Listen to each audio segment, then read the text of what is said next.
มืดกะคงบ่โดนเห็นสนตาเว้นยามเศร้าน้องเอ๋ยเศร้าสาอย่างเอาถ้าเขาบ่ฮักอย่าฝืนปิดสากอกน้ำตาที่มันหัวออกบุญมือ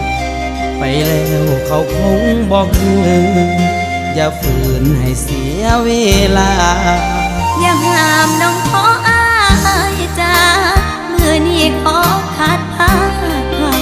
ทำโทษหัวใจน้อง